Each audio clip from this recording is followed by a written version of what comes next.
Today we're looking at Aaron Ekblad of the Florida Panthers. He is a first overall pick from 2014, so he's been in the league quite a while. He's 6'4", 220 pounds, so he's a big boy on defense. And he's from Windsor, Ontario, Canada, so Ontario boy. This season he has 8 points in 28 games, so he's definitely not considered an offensive defenseman, but I am excited to watch him play because he's from the defending Stanley Cup champions Florida Panthers, and he's known for being a very solid defenseman defensively.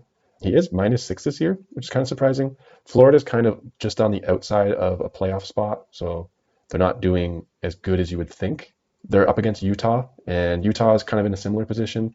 I've watched Utah before, though. They're a pretty fast team, so I'm curious how Ekblad's going to handle them because he's a bigger, more defensive guy, so I'm curious how this matchup will go. So let's check it out. But don't forget to wait till the end where I give you my full summary of Ekblad and learning points that I think you should focus on from this video. So the first noteworthy shift for Ekblad, in my opinion, is when they're on the penalty kill. And I said at the start he's not an offensive defenseman, yet we have him here joining the rush on the penalty kill. So weird start, and it kind of gets him in trouble. So let's run it here. So as I mentioned, Florida's on the penalty kill. So if you look here, we have 3 Utah players, which means they have 2 more up ice somewhere here, right? Meanwhile, we have 2 of Florida's forwards down low.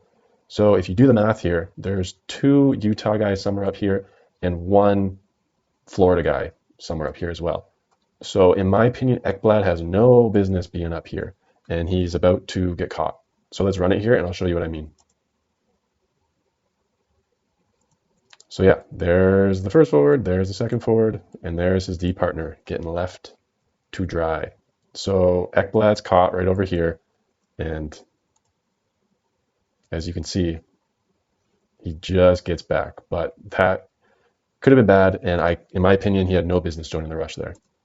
So when you're on the penalty kill, just really pay attention to that. You gotta be a little more conservative. Even if you're an offensive defenseman, you gotta be more conservative when you're on the penalty kill, especially early in the game like this. In this one, Ekblad demonstrates his defensive IQ, in my opinion, and it starts with having a nice gap. So I would like to see him a little tighter up here, especially this guy's holding the blue, this guy's crossing at the blue. When you see the forward kind of having to hold up a bit here because of the pressure from this guy here, you know they don't necessarily have that speed coming at you. So you can kind of maintain your gap a bit. He's still doing a good job, don't get me wrong. But if you watch here, when you have these guys crisscrossing like this, it's not a horrible idea to kind of like pressure them into each other. And then they kind of, their wires get crossed and they might have to dish it off or just run into each other. So a little bit better gap there, but honestly, it's nothing to even complain about really. So then he keeps going here. And good, he maybe should have tied up this guy in case there was a rebound, but still doing well. He's anticipating, he's got his guy down here. He sees the flow going this way. He has a cool little play here that I think would be useful for a lot of defensemen. So you see here, he's kind of doing what I said earlier about getting the offensive players to cross into each other. So he pushes Kraus here into Carson here. I'm not sure if I'm saying that name right, but watch. Pushes him. And he basically throws a little interference pick on the guy's own player. So that to me is a clever little defensive play, and you can try and incorporate that into your game where you just kind of use the other team's own guy as a blocker. In this shift here, Ekblad shows why keeping it simple tends to be the good play, especially on the breakouts. So we have Ekblad there. He's anticipating the dump, which Florida does a really good job. They're constantly kind of hinging and pressuring into areas. So they're really good at pressuring into this area. They get the defenseman to hold, which forces the chip, and then the defenseman on the other side hinges down. They're really good at that, and Ekblad reads it perfectly. He gets to it. He's aware of Peterka here on him on the back and cutting him off on this angle. He probably has Greer here talking to him and telling him. And then I'm assuming it's some sort of set breakout play that they have because it's just a simple little chip that he does up the boards, and off they go. It's perfect. They catch 2 of these Utah guys down low, and it's a nice, simple little breakout. And off they go.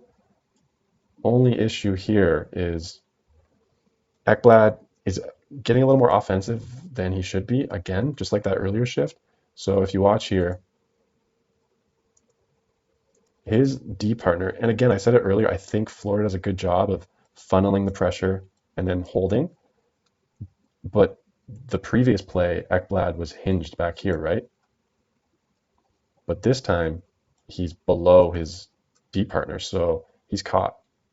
So again, if you count the players here, we have 4 Utah guys. Where's the 5th one? So I think if you see here, I think it was a change. So I think that might have confused Ekblad. Maybe he didn't, because like I've said in other videos, you're constantly as defensemen taking little pictures of the ice and memorizing what's going on. And I think Ekblad probably did that, saw there's no one behind him, so he went up. I think the other thing you got to be aware of as a defenseman is how many guys are on the ice. If you look up and see there's only 4 guys from the other team, but it should be 5, you've got to be trying to figure out where that 5th guy is. And you can't be joining the rush until you know that. Unfortunately, the change happens. Ekblad's caught, and goal for Utah.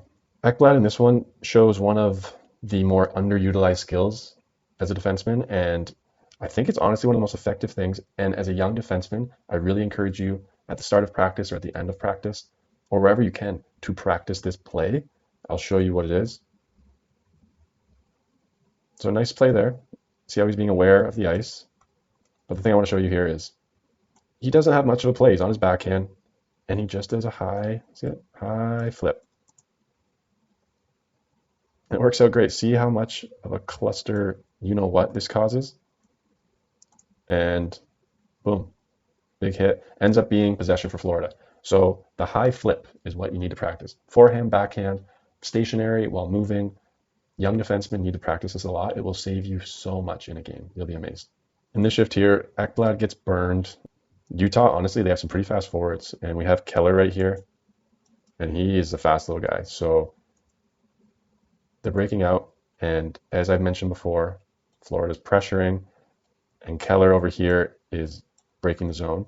And Ekblad's aware of that. I don't think he identifies how fast this player is breaking. And he gets caught. That one's tricky. Honestly, he just, in hindsight, easy for me to say now. At the time, it's very difficult. You kind of want to just keep going until you for sure know you've got the guy, but I'm sure he thought he had him. So it's a tough play. Keller's got him. And when you're in a situation like this, see how he's behind him? The only thing you can do is skate as hard as you can, kind of to that outside post, or inside post, I guess, and try and take the angle down. That's the best thing you can do. Maybe lay out if you have to, but Ekblad does the best he can. And a little chop there, but yeah, it's a tough play, and Keller's pretty fast. So this shift here, Ekblad gets an assist, and it's Florida's first goal of the game, and he does a great job of reading the flow of the ice. So when you see everything over here, you realize there's not much here. You do have that option to kind of creep down here to, especially when your team has possession. You can also hang out to stretch it out. So if the puck were to go up here, you'd want to kind of hinge up to draw the forwards out. And Ekblad reads this. He sees the shot. It's going to rim up here. So in this instance, you have all this space. You can go for it. So he gets down there. And now you're in a tough spot here. And he does a beautiful play, beautiful play. But you got to be careful when you're here to really not rim the puck, like miss the net on the far side, because that's basically a breakout for the other team. And he throws a nice little pass. And the key to this was he got the puck and he was looking up immediately. He wasn't fumbling with it. And this comes from those micro photos you're taking. You're constantly taking mental pictures of the ice and memorizing it and anticipating just those little moves that each player on the ice is going to do. He has a nice little pass and a goal. So that's just a result of understanding the flow of the game and anticipating where everyone will be going next. So in this shift, Utah is on the power play here, and they're breaking out, and Ekblad really demonstrates how to handle this as a defenseman, because with the way a lot of teams break out these days is they do that drop pass, which leaves you stationary. So Ekblad is on Peterka right here, but he also sees that the forward's going to be coming at him with speed. So he's aware that he's flat-footed. So he's staying on Peterka.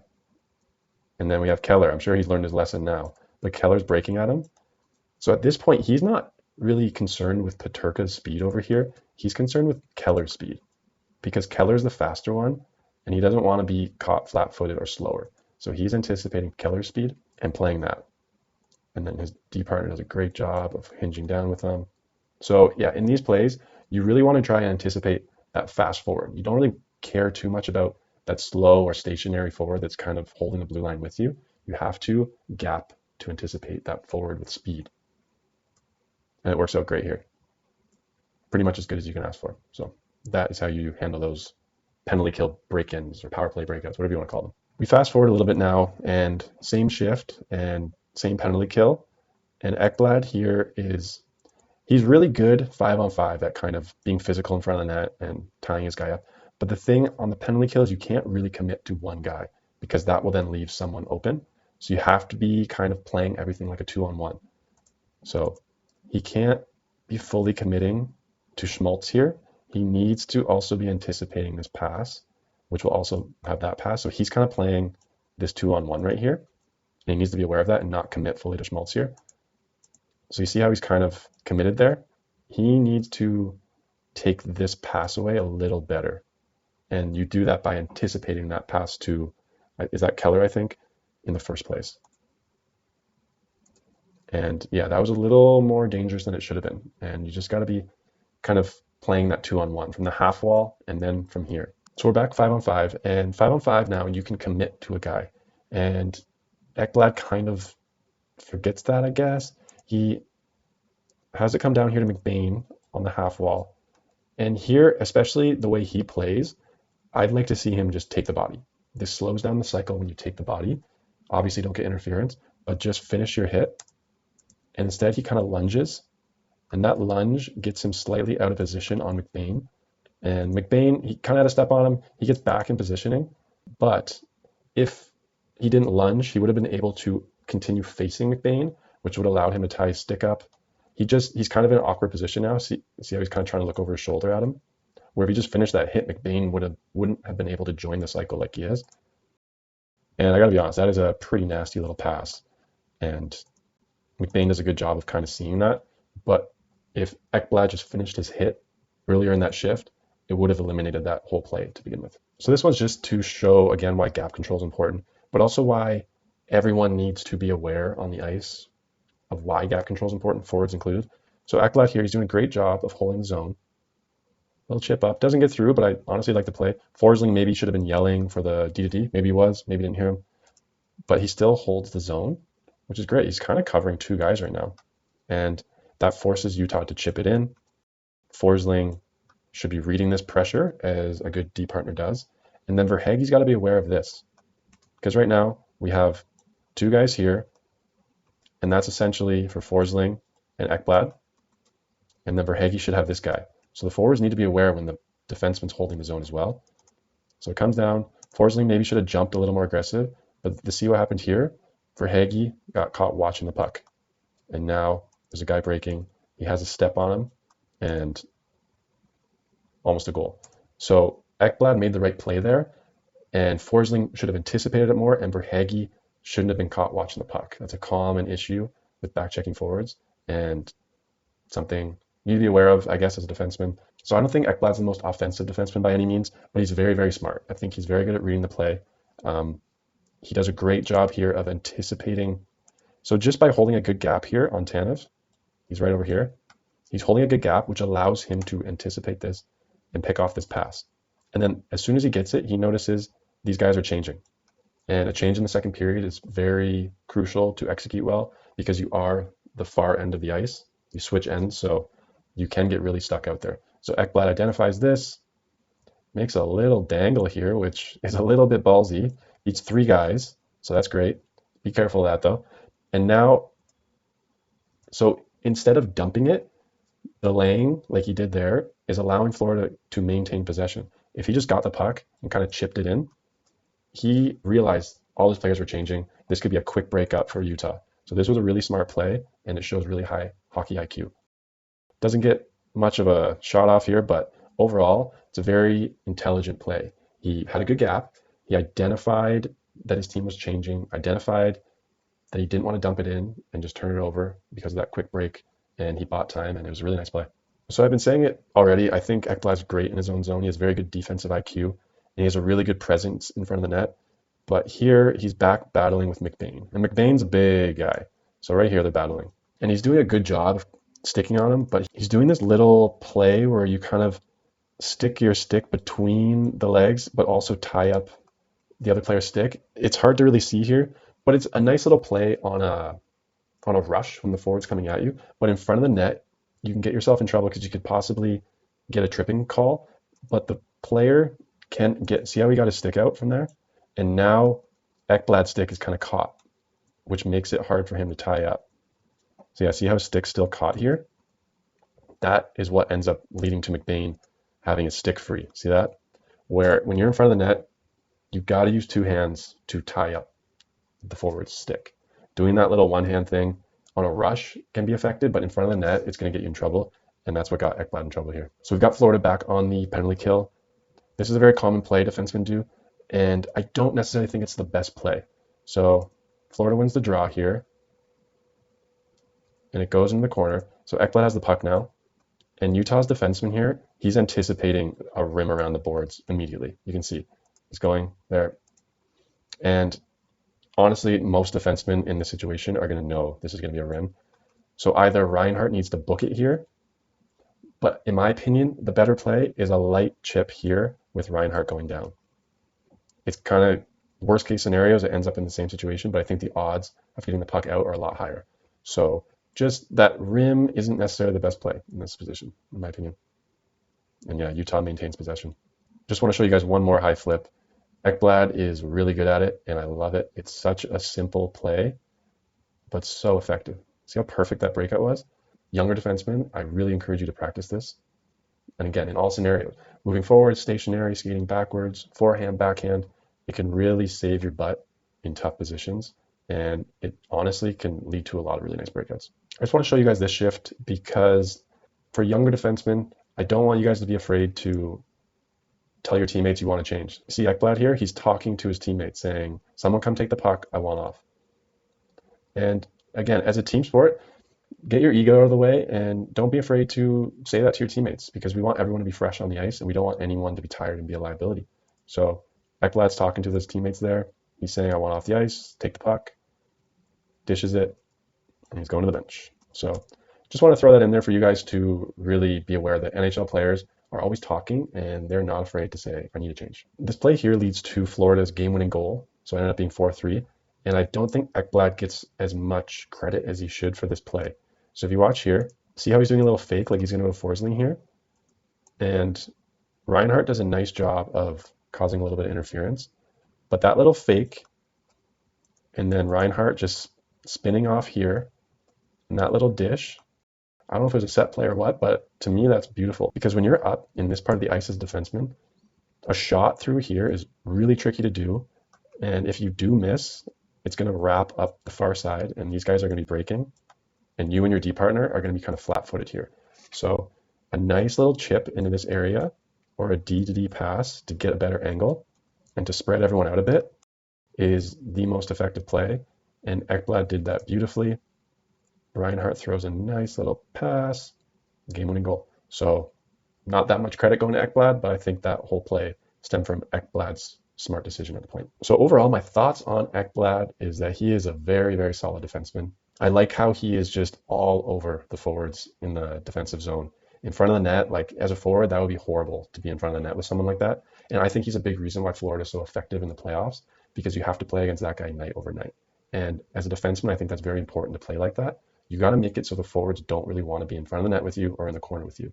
So I really like that he's on the guys all the time. He's very physical. So that's something that's very important for defensemen to do. I did think he was trying to be a little more offensive than he's capable.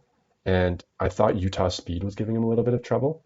And I'm not sure if that's because Utah kind of figured out Florida's forecheck, but the way they were kind of breaking through the zone on him a couple of those times made me think he should have focused more on defense and a little less on offense. He did generate some nice offensive plays though, but I think that was due to him kind of keeping it simple from the point and not from joining the rush, which got him in trouble. But overall, I think his defensive and just general hockey IQ is really high, and he's very physical. So to me, he is a very, very solid defenseman, and someone I think that a lot of defensemen should try and model their game after. Let me know in the comments below who you'd like me to analyze next. I do full game breakdowns of the NHL's top defensemen, trying to pass on my knowledge of defense to you, so hopefully you can see the game a little bit deeper. Hope you enjoyed.